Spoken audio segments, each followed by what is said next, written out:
राम राम दोस्तों, अंक ज्योतिष न्यूमरोलॉजी के इस कार्यक्रम में फिर से आपका स्वागत है। आज के इस वीडियो में हम बात करेंगे कि यदि आपका भाग्यांक नंबर 7 है, 7 नंबर का भाग्यांक है, तो इसका आपके जीवन की दिशा और दशा पर क्या प्रभाव पड़ता है। देखिए, न्यूमरोलॉजी में दो नंबर सबसे ज्यादा महत्वपूर्ण होते हैं। एक होता है मूलांक, जिसे साइकिक नंबर भी कहते हैं, और दूसरा होता है भाग्यांक, जिसे डेस्टिनी नंबर या लाइफ पाथ नंबर भी कहते हैं। एक उदाहरण से हम इन दोनों को ही निकालना जल्दी से सीख लेते हैं। मान लीजिए किसी व्यक्ति का जन्म 24 नवंबर 2006 को हुआ है, तो मूलांक को निकालने के लिए हमें जन्म की तारीख के अंकों को जोड़कर सिंगल डिजिट में लाना होता है, एकल संख्या बना लेनी होती है। हमारे उदाहरण में जन्म की तारीख है 24, तो हम 2 जमा 4 करेंगे तो 6 आ जाएगा। ये 6 नंबर आपका मूलांक है, साइकिक नंबर है। भाग्यांक को निकालने के लिए हमें जन्म की तारीख, जन्म का महीना और जन्म के वर्ष, तीनों के जो अंक हैं उनको जोड़ लेना होता है, सिंगल डिजिट में ले आना होता है, जोड़ के एकल संख्या बना लेनी होती है। तो हमारी जन्म तारीख है 24, उसको हमने सिंगल डिजिट में बनाया तो 6 आ गया। जन्म का महीना है नवंबर यानी कि 11, तो 1 जमा 1 किया तो 2 आ गया। जन्म का वर्ष है 2006, तो हमने 2 जमा 6 किया तो 8 आ गया। अब हम 6 जमा 2 जमा 8 जब करते हैं तो ये 16 आ जाता है, 16, और फिर से 1 जमा 6 करेंगे तो 7 आ गया। तो हमने जो उदाहरण लिया है 24 नवंबर 2006, इसमें भाग्यांक या डेस्टिनी नंबर 7 आ रहा है। इस तरह आप भी अपने मूलांक और भाग्यांक को निकाल सकते हैं। मूलांक और भाग्यांक के निकालने के बाद अगर हम इनके इंपॉर्टेंस यानी इनके महत्व की बात करें, तो मूलांक बताता है आपकी आउटर अपीयरेंस, आउटर पर्सनैलिटी के बारे में। आपका बाहरी व्यक्तित्व कैसा है, आपकी ताकत और कमजोरियां कैसी है, एटीट्यूड क्या है, आपके सोचने का तरीका कैसा है। भाग्यांक जो है वो बताता है आपकी नेचुरल इंटरनल स्ट्रेंथ के बारे में, आपकी आंतरिक शक्तियां क्या क्या हैं, आपके पूर्व जन्म के कर्मों के आधार पर इस जन्म का भाग्य पक्ष आपका कैसा है, आपके जीवन की दिशा किस तरफ होनी चाहिए, किन नक्षत्रों में आप अपने सर्वोत्तम पोटेंशियल का अधिकतम यूज कर पाएंगे।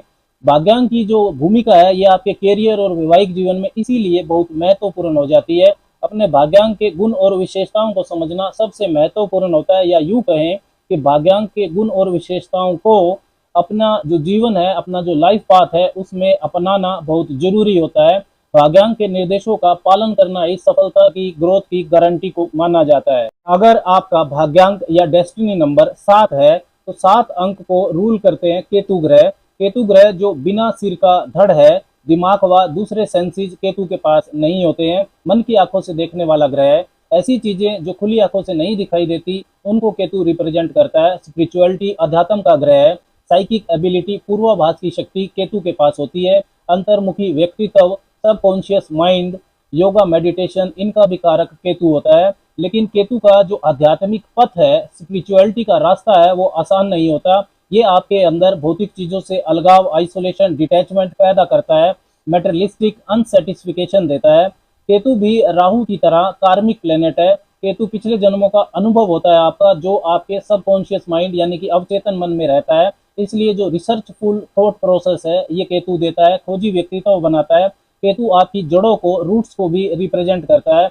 अब यदि आपका भाग्यांक नंबर 7 है, तो केतु के ये सारे गुण आपकी लाइफ हार्मोनी, जीवन के सामंजस्य पर प्रभाव डालेंगे। आपको जीवन की सही दिशा, राइटियस पाथ, इन्हीं गुणों के आसपास रहने पर मिलता है। अगर आप इन गुणों से दूर हो जाते हो तो आपको दुविधा होती है, कंफ्यूजन होता है, या आपको बहुत मुश्किलें आती हैं। आपकी सफलता की चाबी इस बात पर निर्भर करती है कि आप कितना इंट्यूटिव पावर, पूर्वाभास की शक्ति को विकसित करते हो, कितना ध्यान लगाकर आप अपने अवचेतन मन से जुड़ते हो, कितना इंट्रोवर्ट हो जाते हो। क्योंकि आपकी जो साइकिक एबिलिटीज हैं वो बहुत अच्छी होती है। बहुत बार आपके मुंह से निकली बातें सच हो जाती हैं, आप कुछ महसूस करते हैं तो वो भी सच हो जाता है। मानसिक विश्लेषण करने की अद्भुत योग्यता आपके पास होती है। हर किसी से आप घुलते मिलते नहीं हो, ज्यादा बोलते नहीं हो। आपकी इसी आदत के कारण आपको जिद्दी, घमंडी और कई बार स्वार्थी भी समझा जाता है। लोगों में आपको लेकर काफी गलतफहमियां भी हो जाती हैं। वैसे रिश्तों के मामले में आप काफी लॉयल होते हो, कमिटमेंट के पक्के होते हो। निजी जीवन में काफी भाग्यांक 7 वालों को परेशानी भी देखने को मिलती है। बहुत बार विवाह लेट होता है, या फिर जीवन साथी के साथ परस्पर समझ में कमी रह जाती है, इनकम्पेटिबिलिटी देखी जाती है। आपकी सफलता इस बात पर भी निर्भर करती है कि आप अपनी जो स्पिरिचुअल साइड है, अपना जो आध्यात्मिक उत्थान है, उसको कितनी ताकत देते हो। क्योंकि आध्यात्मिक रास्ता आपके लिए आसान नहीं होता।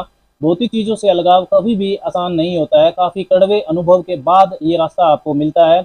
अगर आप भौतिक चीजों की तरफ ही भागते रहोगे तो सफलता आपसे दूर जाएगी।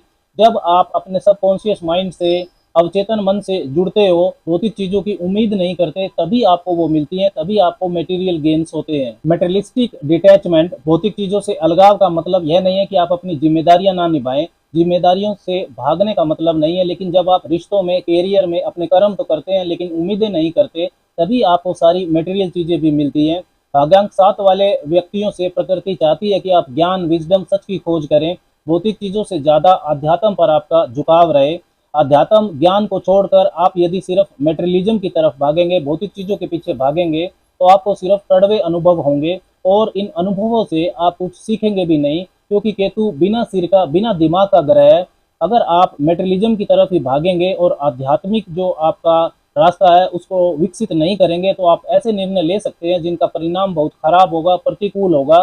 केतु को मूर्खता का, स्टूपिडिटी का भी कारक माना जाता है। तो भाग्यांक 7 वाले व्यक्तियों के लिए स्पिरिचुअलिटी, इंट्यूशन, खोजी व्यक्तित्व, अंतर्मुखी व्यक्तित्व, मेंटल एनालिसिस की योग्यता, इन सब को विकसित करना बहुत जरूरी होता है सफलता को पाने के लिए। आपको सक्सेस किस्मत के भरोसे नहीं मिलती है, मेहनत से ही मिलती है। आपके लिए बेस्ट कैरियर ऑप्शंस की बात करें तो किसी भी तरह का जो रिसर्च का स्टफ होता है, चाहे वो साइंटिफिक रिसर्च हो या मेडिकल रिसर्च हो, इसमें आप अच्छा करते हैं। राइटिंग, प्रकाशन, media, journalism, auditing, politics, travel, इन सब क्षेत्रों में भी आप अच्छा करते हैं। टीचिंग, प्रीचिंग, अध्यात्म, योगा, मेडिटेशन, अकल्ट, तंत्र मंत्र, मिस्टिसिज्म, एस्ट्रोलॉजी, न्यूमरोलॉजी, इन सारे क्षेत्रों में भी आप अच्छा कर सकते हैं। आपके लिए सक्सेस टिप्स की बात करें तो सोचते आप ज़्यादा हैं, बातें शेयर कम करते हैं, तो रेस्टलेसनेस आपको हो सकती है, ज़्यादा चिंता आप कर सकते हैं। तो मेडिटेशन और योगा से आपको किसी न किसी रूप में जरूर जुड़ना चाहिए। अपने इंट्यूटिव पावर को आपको विकसित करने की ज़रूरत होती है, मजबूत करने की ज़रूरत होती है। किसी भी तरह से जो समाज सेवा है, सोशल सर्विस है, उससे किसी न किसी रूप में आपको जरूर जुड़ना चाहिए। भगवान श्री गणेश की आपको उपासना करनी चाहिए, कुत्तों की सेवा करनी चाहिए और पक्षियों को आपको दाना पानी जरूर डालना चाहिए। राम राम।